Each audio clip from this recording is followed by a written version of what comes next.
मेरी बहनों, भाइयों, भांजे, भांजियों, आप सबको दोनों हाथ जोड़ के प्रणाम, आप सबको शीश झुका के प्रणाम।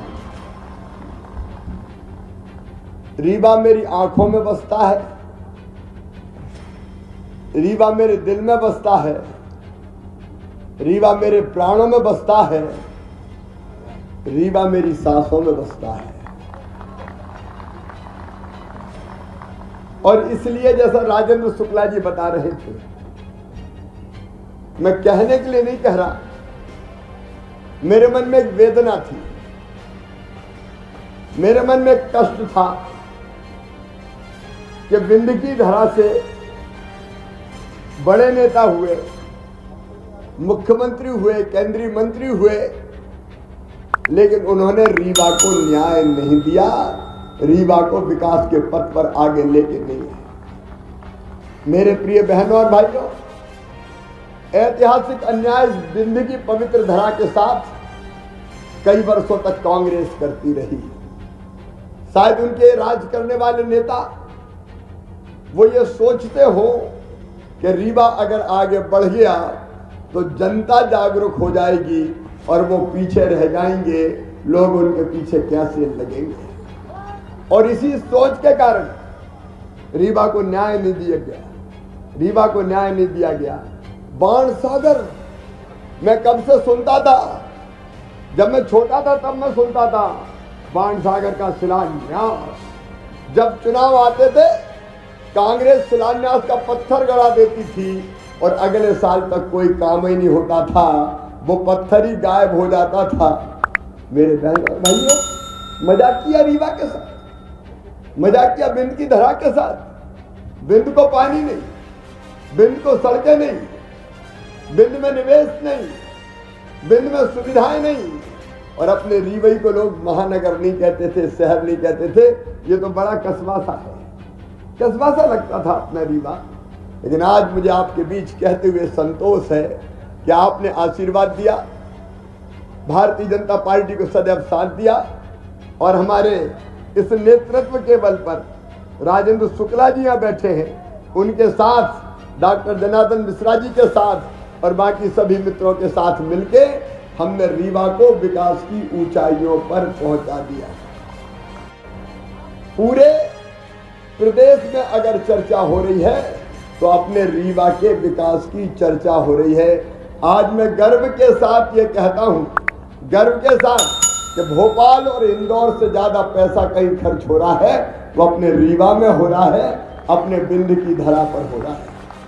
आज मैं काम गिनाऊंगा तो मैं समय पर पहुंच नहीं पाऊंगा।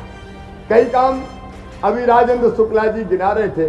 अब शानदार एयरपोर्ट भी रीवा की इस पवित्र धरती पर बनेगा, और आप देख लेना, आज कह के जा रहा हूं, 5 साल में रीवा निवेश की सबसे आइडियल डेस्टिनेशन होगा। दुनिया रीवा आएगी, देखना, दुनिया इस विंध्य की धरा पे आएगी, और ये किया आपके आशीर्वाद के बल पर। मैं पिछली बार 1.25 साल मुख्यमंत्री नहीं बन पाया था, तब भी मैं रीवा आया था, और रेलवे स्टेशन पर ही मैंने झुक के रीवा की माटी को प्रणाम किया था, और इसी माटी का प्रताप था कि हम फिर से मुख्यमंत्री बन गए बहन और भाइयों, और फिर तेजी से हमने विकास के रथ को आगे बढ़ाया। आज मैं फिर ये संकल्प दोहराता हूं, रीवा केवल मध्य प्रदेश में नहीं, हिंदुस्तान में अपनी विशिष्ट पहचान बना के रहेगा, अब कोई नहीं रोक सकता। और अब फिर 10 तारीख आ रही है। 10 तारीख को क्या होता है बताओ तो? अरे 10 तारीख को क्या होता है? लेकिन 10 तारीख को तो धनतेरस है साहब। तो इस बार 10 तारीख के पहले ही पैसा आ जाएगा। मेरी बहनों, खूब खरीदी करो। राजन जी, आप भी लाडली बहनों के साथ खरीदी करने जाओ, मैं भी जाने वाला हूं। इस बार की खरीदी हम सब बहनों के साथ करेंगे, क्योंकि बहनों की जिंदगी में नई खुशी आएगी। और चिंता मत करना, 1000 से 1250, जुगाड़ होते ही पैसे की 1500, फिर 1750, उसके बाद 2000, उसके बाद 2250, उसके बाद 2500, उसके बाद 2750, और बाद में कितने में, और बाद में कितने मिलेंगे? तो जोर से तो बोलो। कांग्रेसी बड़े परेशान है।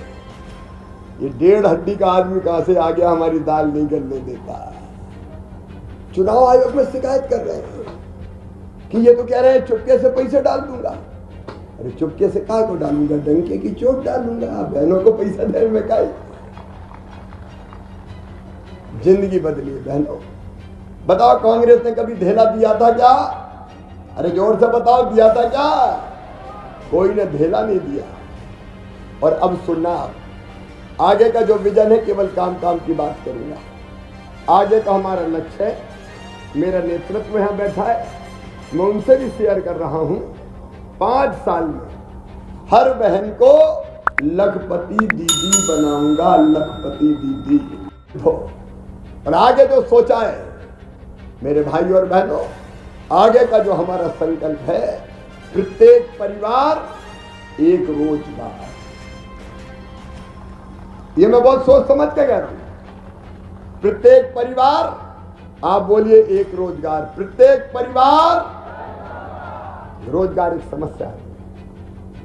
हम लगातार काम कर रहे हैं। शासकीय नौकरियों में भर्ती का क्रम जारी है, लेकिन एक रोजगार तो एक परिवार में चाहिए। और इसलिए शासकीय नौकरियों के साथ साथ मुख्यमंत्री सीखो कमाओ जैसी कई चीजें हम शुरू कर रहे हैं। हर परिवार में एक रोजगार, ये 5 साल का हमारा टारगेट है, लक्ष्य है, ताकि बेरोजगारी ना बचे। जिंदगी बदलने के लिए हम काम कर रहे हैं।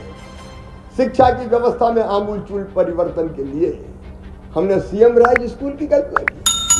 पुष्पराज सिंह जी भी यहाँ बैठे हुए हैं। हम ऐसे स्कूल बना रहे हैं जो प्राइवेट स्कूल से कई गुना ज्यादा बेहतर होंगे। आपके यहाँ बन रहा, राजेंद्र जी, कितने की बिल्डिंग बन रही है? 54 करोड़। आप कल्पना करो जरा, टाइम मेरे पास ज्यादा नहीं है। 54 करोड़ की स्कूल की बिल्डिंग कभी सुनी थी क्या? अरे सुनी थी क्या? 5-10 लाख की बनती थी बीजे स्कूल। 54 करोड़ रुपए, lab, library, smart class, playground, बस लेने जाएगी, बस छोड़ने जाएगी, और दिल्ली बंबई में बैठ के टीचर्स पढ़ाएंगे तो रीवा में बच्चों को लगेगा जैसे सामने बैठ के पढ़ा रहे। विद्वान पढ़ाएंगे, उच्च गुणवत्ता की शिक्षा देंगे अपने बच्चों को, उच्च गुणवत्ता की। धन्नु मन्ना कल्लू पन्ना, तेरे बेटा बेटी अब अच्छे स्कूलों में पढ़ेंगे रे, तेरे बच्चे बच्ची अच्छे स्कूलों में पढ़ेंगे। है लेकिन कमलनाथ जी, तुमने तो मेरे बच्चों के लैपटॉप ही बंद कर दिए थे। ये कमलनाथ कबाड़नाथ थे, कबाड़ा कर दिया 1.25 साल में। सारी योजनाओं पर ताला लगा दिया, ताला। अरे लाडली बहनाओ, प्रियंका गांधी जी से पूछना कि अब तो आ गई मैडम। जब कांग्रेस की सरकार आई थी तो बेगा भारिया और शहरिया बहनों के 1000 रुपया क्यों बंद कर दिए थे? मेरी बहनों, संबल योजना बंद कर दी इन्हें। संबल, एक्सीडेंट को मौत पे हम 2 लाख 4 लाख देते थे, सामान्य मौत पे 2 लाख, अंतिम संस्कार के लिए 5000। कमलनाथ जी बंद कर दी आपने। गरीब के कफन छीनने वाले निकले आप, तो गरीब के कफन छीनने वाले निकले। सारी योजनाएं इनने बंद कर दी, सारी योजनाएं। बेटियों की शादी, उनको पैसा ही नहीं दिया इनने। बुजुर्गों की तीर्थ यात्रा छीन ली। अब तीर्थ यात्रा मैंने फिर चालू कर दी, केवल रेल से नहीं, अब हवाई जहाज से भी तीर्थ ले जा रहा हूं। और अब तो हवाई अड्डा भी रीवा में बन रहा है। बच्चों के लैपटॉप छीन खाए, साइकिलें छीन ली। कितने पाप किए तुम? कहते मेरी सरकार क्यों गिरी? तुम्हारे पाप के बोझ से तुम्हारी सरकार गिरी, तुम्हारे पाप के बोझ से गिरी। और अब कांग्रेस कोई पार्टी भी नहीं बची, दल दल हो गई है, दल दल। मैं नहीं कह रहा, अखिलेश यादव कह रहे हैं कांग्रेस चालू पार्टी है, चालू दगाबाज पार्टी, धोखेबाज पार्टी। वो इंडी गठबंधन को ही धोखा दे दिया। वो इंडी गठबंधन कांग्रेस के दलदल में फंस गया पूरा का पूरा। कांग्रेस की हालत एक नेता कमलनाथ, एक दिग्विजय सिंह, दोनों अपने बेटों को स्थापित करने में लगे। 2 चक्की पार्ट की चक्कियां, चक्की के पार्ट बन गए दोनों, और उसमें कांग्रेस घुस रही है।